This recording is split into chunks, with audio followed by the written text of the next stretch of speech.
Assalamualaikum warahmatullahi wabarakatuh. Selamat pagi dan siang ya.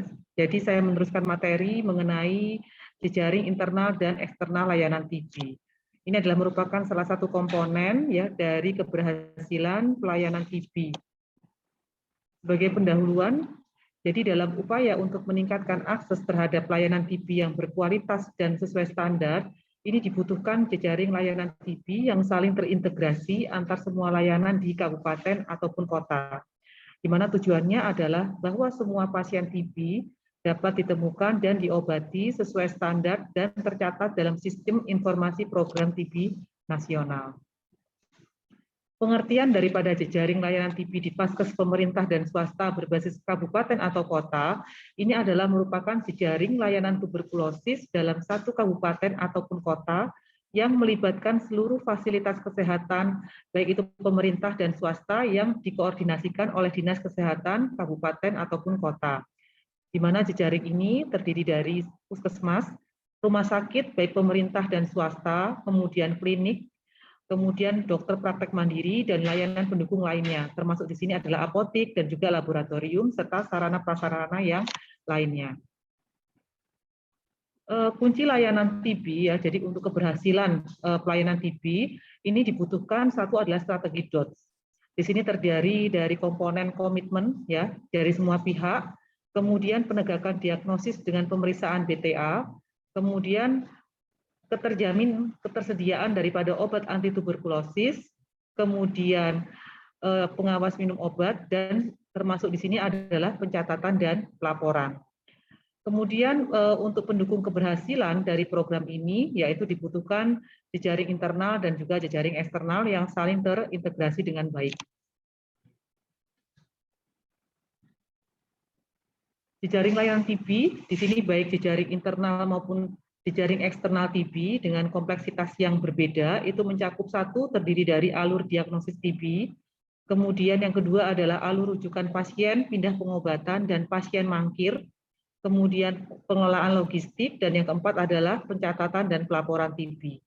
Untuk jejaring layanan TB, ini tadi sudah disebutkan terdiri dari jejaring internal, terdiri dari FKTP dan FKRTL. Kemudian di jaring eksternalnya TB. Nah, kemudian kalau untuk jaring internal TB itu adalah merupakan jejaring di dalam Pasienkes ya, fasilitas pelayanan kesehatan yang meliputi seluruh unit yang menangani pasien tuberkulosis. Semakin besar Pasienkes, maka semakin besar jejaring internal antar unit layanan di dalamnya. Untuk yang jejaring eksternal TB itu adalah hubungan kerja timbal balik untuk mendapatkan kemudahan akses layanan sesuai standar, yaitu kerjasama antar Pasienkes, sehingga penemuan kasus meningkat dan memastikan semua pasien TB di wilayahnya mendapat pengobatan sesuai dengan standar.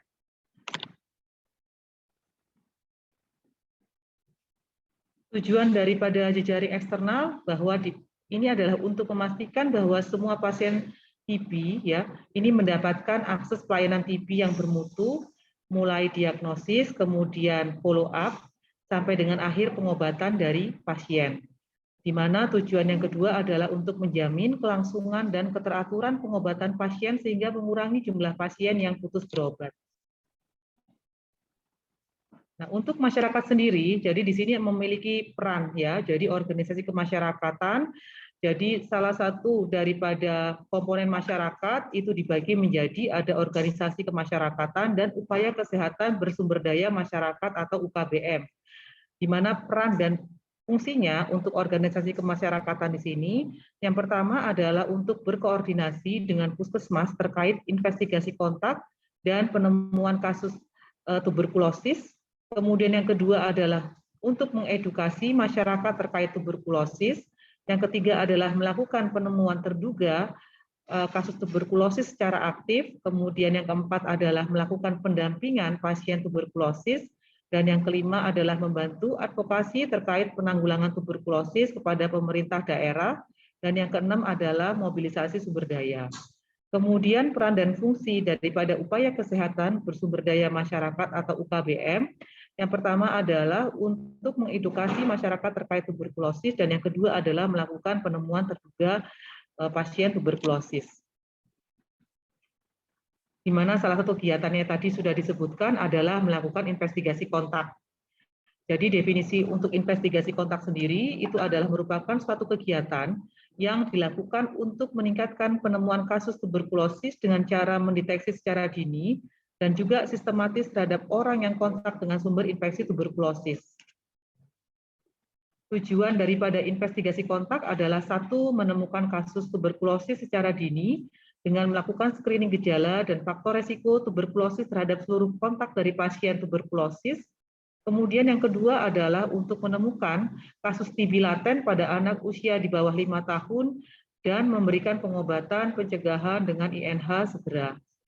Yang ketiga adalah untuk mencegah penularan pada kontak yang sehat dengan cara memberikan edukasi tentang perilaku hidup bersih dan sehat, dan yang keempat adalah memutus mata rantai penularan tuberkulosis di masyarakat.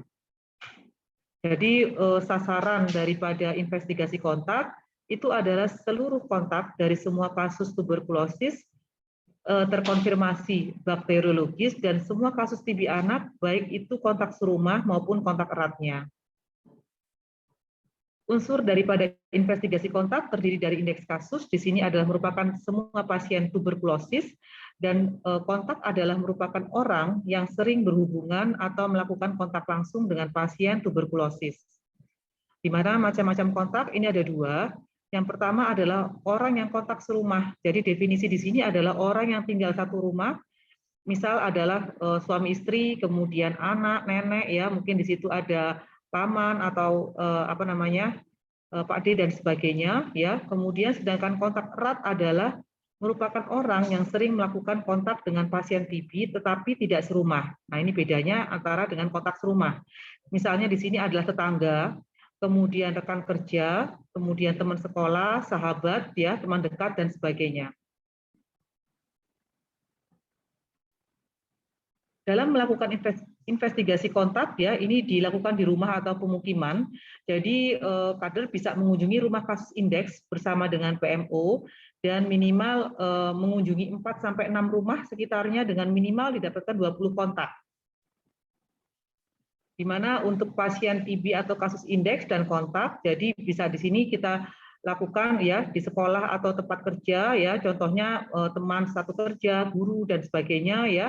Kemudian untuk di rumah atau pemukiman, jadi kita bisa investigasi kontak untuk anggota keluarga serumah, kemudian tetangga. Sedangkan untuk kasus indeks adalah orang yang sering kontak, di sini bisa teman main, sahabat dan sebagainya. Untuk investigasi kontak dan pemetaan, jadi investigasi kontak di sini diperlukan kerjasama antar petugas kesehatan dengan kader.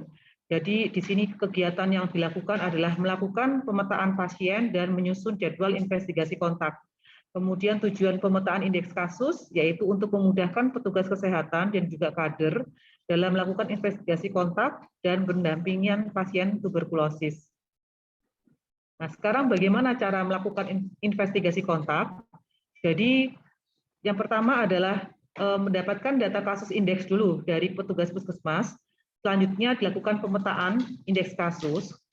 Setelah itu kader akan mengunjungi rumah kasus indeks bersama dengan PMO. Di sini minimal 4 rumah di sekitar, ya, pasien dengan kasus konfirmasi atau positif tuberkulosis dan minimal 20 kontaknya. Kemudian dilakukanlah screening pada kontak.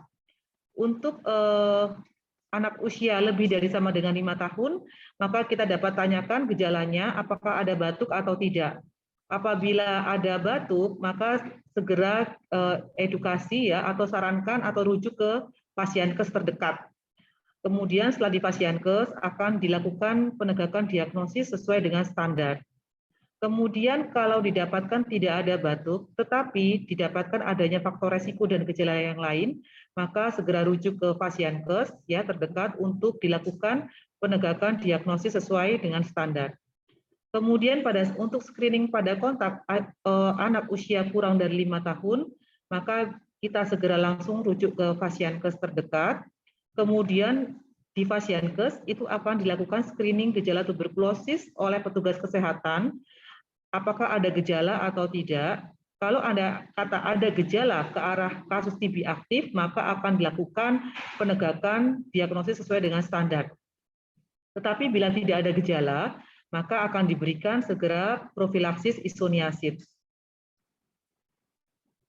Persiapan yang dilakukan ya saat investigasi kontak, maka kader kesehatan ini akan bersama dengan petugas puskesmas akan mendiskusikan kasus indeks yang akan dilakukan investigasi. Kemudian selanjutnya akan membuat pemetaan pasien di area kerjanya dan menyusun jadwal investigasi kontak dari data kasus indeks yang sudah didapat. Kemudian petugas puskesmas akan menyiapkan formulir TB 16K yang sudah terisi data kasus indeks dan kontak, hasil pendataan petugas saat pertama pasien didiagnosis. Selanjutnya petugas puskesmas akan menyerahkan formulir TB 16K kepada kader, dan kader akan bersama dengan PMO, ini akan menyusun jadwal kunjungan rumah dan informasi terkait kontak serumah dan juga kontak eratnya. Kemudian pada saat pelaksanaan, kader ini akan bersama dengan PMO akan mengunjungi rumah kasus indeks. Kemudian kader akan melakukan pendataan kontak pada rumah kasus indeks serta 4 sampai dengan 6 rumah terdekat ya dari kasus positif TB ya dengan minimal 20 kontak yang akan dilakukan investigasi.